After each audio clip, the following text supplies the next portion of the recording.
Gold, trusted gold buyers. మీరు తాకట్టు పెట్టిన బంగారాన్ని విడిపించి ఈ రోజు ఉన్న మార్కెట్ ధరకు కొనబడను.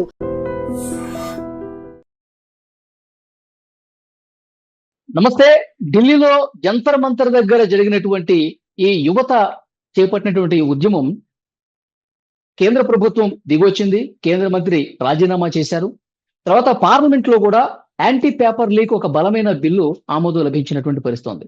ఇప్పుడు యువత నుంచి ఒక డిమాండ్ అయితే వస్తుంది. కాక్రోచ్ జనతా పార్టీ పూర్తి స్థాయిలో ఒక రాజకీయ పార్టీగా ఆవిర్భవించాల్సినటువంటి అవసరం ఉందని చెప్పి డిమాండ్లు వస్తా ఉన్నాయి. కానీ అభిజిత్ దీప్కే గాని ఆ పార్టీలో ఉన్నటువంటి ప్రధాన ఎవరైతే ప్రతినిధులు ఉన్నారో వాళ్ళు ఎక్కడో కూడా ఇప్పట్లో మేము రాజకీయ పార్టీ పెట్టే ఉద్దేశం లేదని చెప్తున్నప్పటికీ కూడా డిమాండ్లు అయితే విపరీతంగా వస్తా ఉన్నాయి. సో దీని గురించి మనం మాట్లాడదాం. లోక్సత్తా వ్యవస్థాపకులు జయప్రకాష్ నారాయణ గారు లైవ్ కాల్ జాయిన్ అయ్యారు. సార్ నమస్కారం. సార్ నమస్తే వల్లి.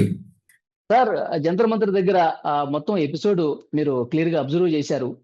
యువత సాధించిన విజయం, జెన్జీ సాధించినటువంటి విజయంగా చెప్తా ఉన్నారు. సో యువత రాజకీయాల్లోకి రావాలి, ఎందుకంటే డాక్టర్ కొడుకు డాక్టర్, ఇంజనీర్ కొడుకు ఇంజనీర్, ఇలాంటి ఆలోచన కాకుండా యువత కూడా పూర్తి స్థాయిలో రాజకీయాల్లోకి వచ్చి ఒక మార్పుకు నాంది పలకాలని చాలా సందర్భాల్లో మీరు కూడా చెప్పారు. ఈ జెన్జీ ఉద్యమాన్ని, ఈ కాక్రోచ్ జనతా పార్టీ వ్యవహారాన్ని ఎట్లా చూస్తారు సార్? ఎట్లా విశ్లేషిస్తారు మీరు? రెండు విషయాలు వల్లి మనం గుర్తించాల్సింది. మొట్టమొదటిది, మన ప్రజాస్వామ్యం ప్రతి వ్యవస్థకు కూడా ఒక ఎవల్యూషన్, కొన్ని దశలు ఉంటాయి. నా దృష్టిలో మనం 3వ దశలో ప్రవేశిస్తున్నాం.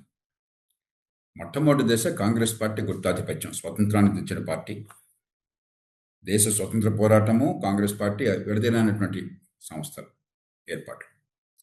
మరి మహాత్మా గాంధీకి ఉన్నటువంటి నైతిక బలము, స్వతంత్ర పోరాట యోధుల త్యాగాలు, ఆ రోజుల్లో వారికి ఉన్న విశ్వసనీయత, ఈ కారణంగా చాలా కాలం పాటు కాంగ్రెస్ పార్టీ ఏకఛత్రాధిపత్యం ఉంది.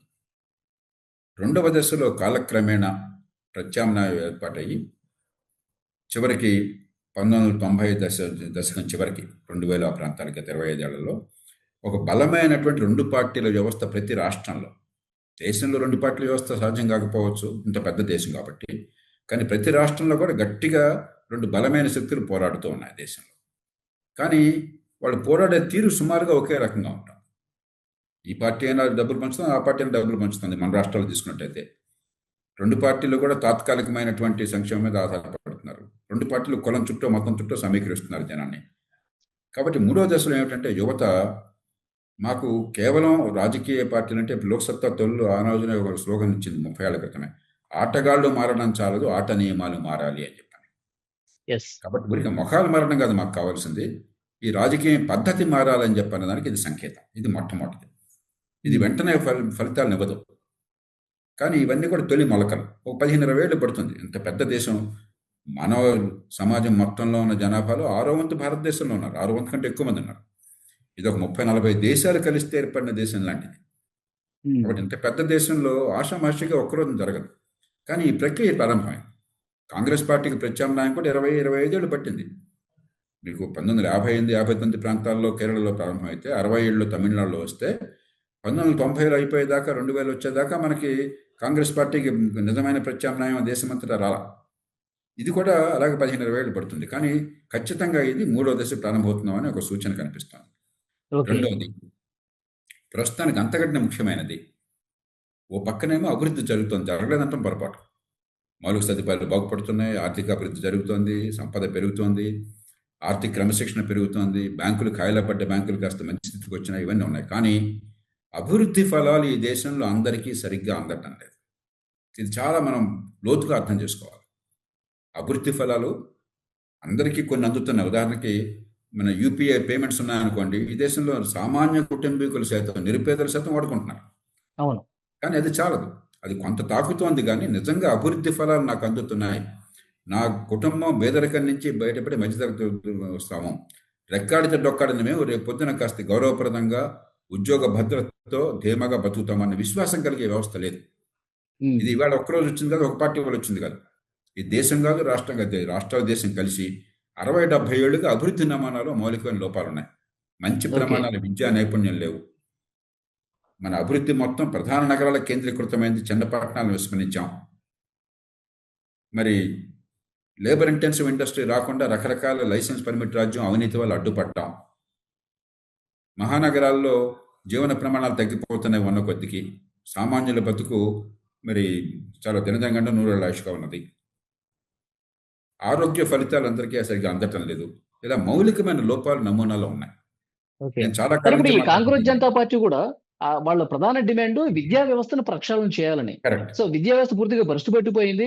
విద్య మీద పెట్టుబడి పెడితే అది భవిష్యత్తుకి పెట్టుబడి పెట్టినట్టే కదా! దాన్ని ఎందుకు ఆలోచన చేయట్లేదు ఇవన్నీ ప్రభుత్వాలు? పెట్టుబడి కాదు.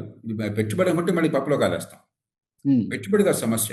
మన ముఖ్యమంత్రి గారు తెలంగాణలో 2-3 సార్లు ప్రస్తావించినట్టుగా 1,08,000, 1,10,000 రూపాయలు, 1,20,000 రూపాయలు ఒక్కొక్క బిడ్డ మీద స్కూళ్ళల్లో గవర్నమెంట్ ఖర్చు పెడుతోంది. పెట్టుబడి పెడుతున్నాం, చదువు రావటంలా. కాబట్టి పెట్టుబడి అంటే మళ్ళీ ఇంకొక 20 ఏళ్ళు నష్టపోతాం. ఉమ్, పెట్టుబడి వద్దని కాదు, ఏం చదువు అందుతోంది, నిజమైన నైపుణ్యం ఏం వస్తుంది, మేధస్సు ఏ మేరకు వికసిస్తోంది, పనికి తయారయ్యే వాళ్ళుగా వాళ్ళు వస్తున్నారు లేదా. డిగ్రీ కాగితాలు ఊరికే లక్షల కోట్లు ఉన్నాయి, కోట్ల మందికి డిగ్రీలు ఉన్నాయి. అత్యధికులు డిగ్రీల పాపం, వాళ్ళు ఏ పాపం ఎరగరు, వాళ్ళ తప్పు కాదు. కానీ ఉపాధికి పనికొచ్చే వాళ్ళు కాదు. రెండోది, ఉపాధి కల్పన జరగటం లేదు. రెండు పక్కన ఉపాధికి పనికొచ్చే వాళ్ళని తయారు చేయటం లేదు, ఉపాధి కల్పన జరగటం లేదు. ఈ రెండు పక్కల దృష్టి పెట్టాలి తప్ప ఊరికే డబ్బులు పెట్టేస్తామని చెప్పంటే అంతకంటే మోసం ఇంకోటి ఉండదు. ఉమ్, కాబట్టి ఈ రెండుకి సంకేతం. కాంగ్రెస్ జనతా పార్టీ కావచ్చు, విజయ్ తమిళనాడులో ఆయన విజయం కావచ్చు, TVK. అనూహ్యమైన విజయం అది. చాలా మంది మామూలుగా కొట్టేశారు కాదు అది. రెండు ప్రధాన పార్టీలు అక్కడ ఉండగా, వాళ్ళకి చరిత్ర ఉన్న పార్టీలు, 11.5% ఆర్థిక ప్రగతి సాధిస్తున్న రాష్ట్రంలో, మరి పట్టణీకరణ దేశంలో అత్యధికంగా ఉన్న రాష్ట్రంలో, ఉపాధి కల్పన హై ఎండ్లో టెక్నాలజీలోనూ కింది స్థాయిలో కూడా ఉపాధి కల్పన బాగా జరిగిన రాష్ట్రంలో, గార్మెంట్స్ దగ్గర నుంచి మరి లెదర్ గూడ్స్ దగ్గర నుంచి మొబైల్ ఫోన్స్, ఆటోమొబైల్స్ దాకా తమిళనాడు ఫస్ట్. అయినా కూడా ప్రజల్లో అసంతృప్తి. ఎందుకని నా జీవితాన్ని తాకటం లేదగా అనుకున్నంతగా. అది స్పష్టంగా ప్రజలు వ్యక్తం చేస్తున్నారు. అభివృద్ధి నమూనా మీద దృష్టి పెట్టాలి. ఓకే. సరే ఇప్పుడు ఇక్కడ కాంగ్రెస్ జనతా పార్టీ కావచ్చు, మీరు చెప్తున్నట్టు టీవీకే కూడా వాళ్ళ విజయంలో కీలక పాత్ర పోషించింది యువతే సార్. అంటే యువత ఆలోచన ధోరణి మారుతోంది. యువతకి ప్రతికూలంగా ప్రభుత్వాలు వ్యవహరిస్తే వాళ్ళకి చుక్కెదురవుతుంది అని ఒక గొప్ప సంకేతం పంపించిందని భావించాలా? ఖచ్చితంగా చాలా ఆహ్వానించాలి. ఎందుకంటే ఒకటి, ఉన్న నమూనా చాలదు, అసంతృప్తి ఉన్నా అని చెప్పడం ఒకటి. రెండోది, పూర్తిగా కాకపోయినా మామూలుగా మన రాజకీయంలో ఏమిటి, కులం, మతం, ప్రాంతం, భాష, ఈ గందరగోళం, ఈ ఐడెంటిటీస్. యువత చాలా మేరకు దానికి అతీతంగా ఓటు వేస్తున్నారు. మా భవిష్యత్తు, మాకు అవకాశాలు, ఎదిగే అవకాశం, ఈ రాజకీయం, ఈ పరిస్థితులు మారాలి అని చెప్పని. కాబట్టి దాన్ని మనం పూర్తిగా ఆహ్వానించాలి. ప్రజాస్వామ్యంలో ఖచ్చితంగా ఇది ఒక మంచి పరిణామం. ఓకే. సార్ ఇప్పుడు వాళ్ళు నిజంగా ఒక పార్టీ రూపంలో వస్తే సార్, దేశ యువత మొత్తం అటు టర్న్ అయ్యే ఛాన్స్ ఏమన్నా కనిపిస్తుంది అంటారా? రాజకీయం అంత ఈజీ కాదంటారా? అది జరగటం కష్టం. ఎందుకంటే టీవీకే ఉదాహరణకి తమిళనాడులో ఒక రాష్ట్రంలో వచ్చారు. అక్కడున్న విభిన్న పరిస్థితులు, అక్కడ చరిత్ర, అక్కడ సంస్కృతి, అక్కడ రాజకీయం వగేరా. ఇంకో రాష్ట్రంలో ఇంకో రూపంలో వస్తుంది. కానీ ఇది పక్వానికి రావాలంటే 15-20 ఏళ్ళు పడుతుంది. రెండు పద్ధతుల్లో. ఒకటి అయితే సాంప్రదాయ పార్టీలు, బలమైన పార్టీలు, పెద్ద పార్టీలు ఈ ఆందోళనని, ఈ ఆసక్తిని, ఈ అవసరాన్ని గమనించి, ఈ ఎజెండాని చిత్తశుద్ధితో స్వీకరించి, ప్రజల్ని సమీకరించి దానికోసం పోరాటమా, అది ఒక పద్ధతి. మామూలుగా మంచి రాజకీయ వ్యవస్థ జరిగేది అది. వాళ్ళు గుర్తించిన అంశాలు ముందుకు వచ్చినప్పుడు దాన్ని లోతుకెళ్ళి అర్థం చేసుకుని దాన్ని ఎజెండాగా మార్చి ప్రజల్ని సమీకరించి అధికారంలోకి రావడం ఒక పద్ధతి. ఈ రాజకీయ పార్టీలు దీన్ని మామూలు రాజకీయంగా భావించి, అధికార క్రీడలో భాగంగా భావించి, ఈ సమస్యను లోతు అర్థం చేసుకోకుండా ఉన్న రాజకీయాన్ని కొనసాగిస్తే అప్పుడు ప్రత్యామ్నాయ శక్తే వస్తుంది. కాంగ్రెస్ జనతా పార్టీ పేరుతో వస్తుందా, మరికొందరు వస్తారా, ఇంకో తరంలో ఏంటన్నది ఇవాళ మనం చెప్పలేం. రూపం ఏంటో మనం చెప్పలేం. కానీ ఈ రెండులో ఏదో ఒక బయట అనివార్యం అవుతుంది. ఓకే. సార్ ఇప్పుడు 2024లో కూడా నీట్ పేపర్ లీక్ అయింది సార్. అంటే మొన్న లీక్ అయింది అనేది ఫస్ట్ టైం కాదు. గతంలో కూడా చాలా సందర్భాల్లో పేపర్ లీక్ అయింది. చాలా మంది విద్యార్థులు ఇబ్బందులు పడ్డారు. ఆత్మహత్యలు చేసుకున్న పరిస్థితి ఉంది. కానీ అంటే యువత ఈ స్థాయిలో ఉద్యమించి వాళ్ళ హక్కుల్ని సాధించుకోవడానికి ఇంత పోరాటం చేస్తేనే కేంద్ర ప్రభుత్వాలు దిగొస్తాయా? ఇది జరగకపోతే షరా మామూలుగానే ఉంటుందా? ఇంత బలమైనటువంటి బిల్లు కూడా రాదు కదా! వాళ్ళ ఆలోచన కూడా రాదు కదా సార్ వాళ్ళకి. ఏమంటారు? రెండు విషయాలు వల్లి. మొదటిది, అసలు సమస్య నీట్ పేపర్ లీక్ కానే కాదు. అదొక స్పార్క్. అసలు సమస్య యువత ఆ భాషలో చెప్పకపోయినా కూడా అవ్యక్తంగా మనసుల్లో ఉన్నది, మాకు అవకాశాలు రావటం లేదు, ఆకాంక్షలు ఉన్నాయి. సోషల్ మీడియా యుగంలో ప్రపంచంలో ఇప్పుడు వల్లి ఎట్లా బతుకుతున్నారో నాకు అర్థమవుతోంది. ఒక నాయకుడు ఎట్లా పోతున్నాడు నాకు తెలుస్తుంది. మా తోటి వాళ్ళే కాస్త అవకాశాలు అందిన వాళ్ళు అదృష్టం వాళ్ళు ఎలా బతున్నారు నాకు అర్థమవుతుంది. నేను కూడా అలా బతకాలి. పూర్వం అయితే అర్థమయ్యేది కాదు. ఈ సోషల్ మీడియా యుగంలో అందరికీ అర్థమైపోతుంది. కాబట్టి ఆకాంక్షలకి అనుభవానికి మధ్య అంతరం వచ్చేసింది. దానిలో విధాన లోపాలు స్పష్టంగా ఉన్నాయి. ఇందాక చెప్పాను నేను. అది మౌలికమైన కారణం. దానికి ఒక స్పార్క్ ఇది. ఇది కాబట్టి ఇంకో రూపంలో వచ్చింది. ఇది నీట్ పరీక్షల కోసం వచ్చింది. పరీక్షలు బాగా చేస్తే సరిపోతుంది. పరీక్షలు బాగా చేయాలి, దాన్ని అనుమానం లేదు. కానీ పరీక్షలు బాగా చేస్తే పరిష్కారం అయిపోతుందనే భ్రమలో ఉంటే అంతకంటే పొరపాటు ఇంకోటి లేదు. సమస్య అది కాదు. సమస్య ఎదిగే అవకాశాలు రావటం లేదు. విద్యా వ్యవస్థ భ్రష్టు పట్టింది. మంచి ప్రమాణాల విద్య అందటం లేదు. కొంతమందికి అందుతోంది. ఇంజనీర్లు ఉన్నారు. ఉదాహరణకి రోజు ఎన్నో సర్వేలు చెప్తున్నాయి. 15 లక్షల మంది 14 లక్షల మంది ఇంజనీర్లు అవుతున్నారు ప్రతి సంవత్సరం. నిజంగా వాడు తప్పేం లేదు. వాళ్ళు కష్టపడుతున్నారు. ఎంసెట్ మదో పరీక్ష రాస్తున్నారు. పోటీకి కూర్చుంటున్నారు. కోచింగ్లో డబ్బులు ఇస్తున్నారు.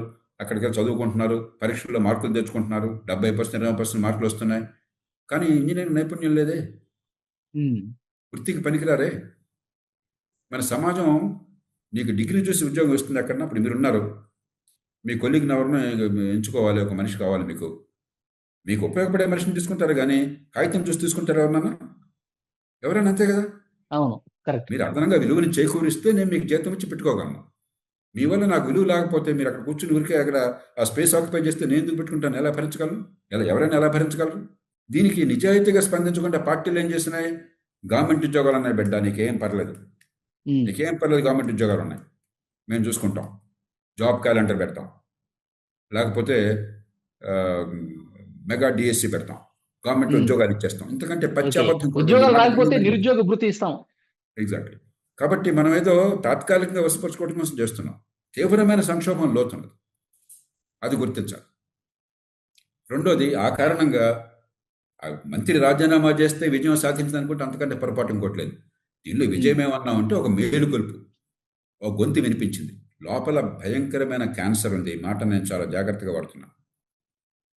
ఈవేళ సమాజంలో, మన ఆర్థిక వ్యవస్థలో, మన సామాజిక వ్యవస్థలో భయంకరమైన క్యాన్సర్ ఉంది.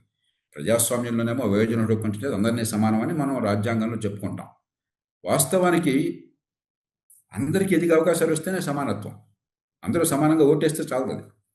ఎదిగే అవకాశాలు ఎందుకు రావట్లేదు? అందరికీ సమానంగా డబ్బు పంచమని రావట్లా, సమానంగా ఆస్తులు పంచమని రావట్లా. ఒకరి తల్లిదండ్రులు అదృష్టం ఉంటుంది, ఇంకోటి తల్లిదండ్రులు పట్టించుకుంటారు, ఇంకోటి పట్టించుకోవాలి, వేరు పక్కన పెట్టండి. కానీ ఎదిగే అవకాశం మనందరికీ ఉందా లేదా? లేకపోతే పుట్టిన పరిస్థితుల్లో మన జీవితాన్ని శాసించాలా?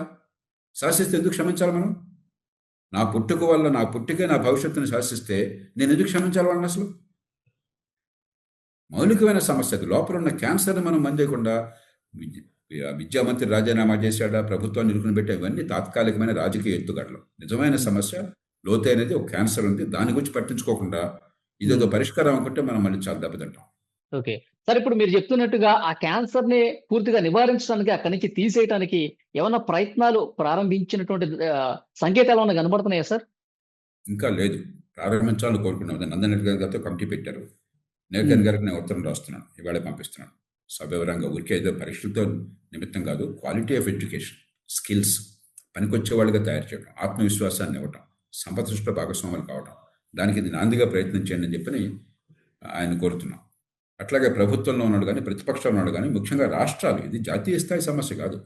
విద్యా నైపుణ్యము, ఉపాధి కల్పన రాష్ట్రాల సమస్య. కాకపోతే ఢిల్లీ చుట్టూ ఉద్యమం జరిగింది కాబట్టి ఢిల్లీ గురించి మాట్లాడుతున్నాం మనం. రాష్ట్రాలు జాతీయ స్థాయి పార్టీలకు అతీతంగా కూర్చుని మౌలికమైన పంథాన్ని మారిస్తే 10-15 ఏళ్లకు ఒక కోలికి వస్తాం. ఏదో మెరకలు ఏం లేదు. భగవంతుడు చేసిన, దేవుడు వచ్చే ముఖ్యమంత్రి అయినా మ్యాజిక్తో ఇది పరిష్కారం అయ్యే సమస్య కాదు. చాలా లోతైన దీర్ఘకాలిక సమస్య. కానీ మన పార్టీలు ఎప్పుడు ఓటు బ్యాంక్ రాజకీయాలు, గెలుపోవటములు, దీని మీద ఎక్కువ ఫోకస్ పెడతాయి కదా సార్. ఈ సమస్య అక్కడ ఉంది, క్షేత్రస్థాయికి వెళ్ళి మనం దాన్ని మళ్ళీ ప్రజాస్వామ్యంలో ఈ సమస్య ఎప్పుడు ఉంటుంది. తాత్కాలికంగా వసపరుచుకోవటము, ఎమోషన్ రెచ్చగొట్టడము, ఓటు పొందడం అనేది మన దేశంలోనే కాదు, ప్రపంచమంతా ఉంటుంది. మన దేశంలో కొంచెం ఎక్కువ. ఎందుకంటే కులాలు, మతాలు, ప్రాంతాలు ఉన్నాయి, విద్య తక్కువ ఉన్నది, పౌరసత్వం అవగాహన లేదు, ఓటు వచ్చింది కానీ మరి ఆర్థికంగా పెరిగే అవకాశాన్ని కల్పించడం, రకరకాల కారణాలు ఉన్నాయి. కానీ అయినా కూడా నేను ఎందుకు ఆశావాదిని అంటే, ప్రతిరోజు నేను చెప్తుంటాను, మీతో ఎన్నోసార్లు చెప్తున్నాను ఆశావాదిని అని చెప్పాను. ఎందుకు ఆశావాదిని? ఇలాంటి సమాజంలో కూడా ఈ ఓటు హక్కును ప్రజలు ఉపయోగించుకుంటున్నారు, ఒక సంకేతాన్ని ఇస్తున్నారు. తమిళనాడులో కావచ్చు, లేకపోతే ఈ ఉద్యమాల రూపంలో కావచ్చు, ప్రశాంత్ కిషోర్ అక్కడ నెగ్గటం కావచ్చు, వాళ్ళ వల్ల పరిష్కారాలు వస్తాయని అంటలా. కానీ ప్రజలు విజ్ఞతతో ఒక మార్గం చూపెడుతున్నారు. వాళ్ళ ఆర్థిక సంకేతాన్ని చూపెడుతున్నారు. నాయకత్వం దాన్ని అర్థం చేసుకోవాలి. అర్థం చేసుకుని ఈ సమాజంలో మార్పుకు సిద్ధం కావాలి, కానీ ఎట్లా కొట్ల అధికారంలోకి వస్తాం అన్నది కాదు. అధికారం ఎవడొస్తాడో మనకు అనవసరం. ఎవడొస్తే మనకేం కావాలా? ప్రజలు మన జీవితాల్లో హీరోలు, ప్రజల జీవితాల్లో ప్రజలు హీరోలు. పన్ను కట్టేది ప్రజలు, వచ్చే ఫలితాలు రావాల్సింది ప్రజల జీవితాల్లో. అది మర్చిపోయినాం. మన పత్రికల్లో కూడా నేను కొంచెం నిర్మోహటంగా చెప్తున్నాను, ఈ పత్రిక అని కాదు, మన మీడియాలో కూడా ఎంతసేపటికి అధికార క్రీడ. ఈడు గెలుస్తాడా, ఆడు గెలుస్తాడా, ఈడికి లాభాడి ఆడికి లాభాన్ని నష్టం ఏంటయ్యా, నాకేం కావాలా, వాడేవాడు ఆఫ్టర్ వాడు ఓడలు బళ్ళు అవుతాయి, బళ్ళు ఓడలు అవుతాయి. మా జీవితాలు ఏమవుతున్నాయి? పన్ను కట్టే వాళ్ళు ఏమవుతున్నారు, ఓటు వేసే వాళ్ళు ఏమవుతున్నారు, మన గురించి ప్రభుత్వాలు, రాజకీయం. అది మర్చిపోయినాం. కాబట్టి ఇది కేవలం పార్టీలకే కాదు, మీడియాకు కూడా ఇది చాలా బలమైన సంకేతం అర్థం చేసుకుంటే. చాలా మంచి ఇన్ఫర్మేషన్ ఇచ్చారు sir. Thank you very much. Thank you.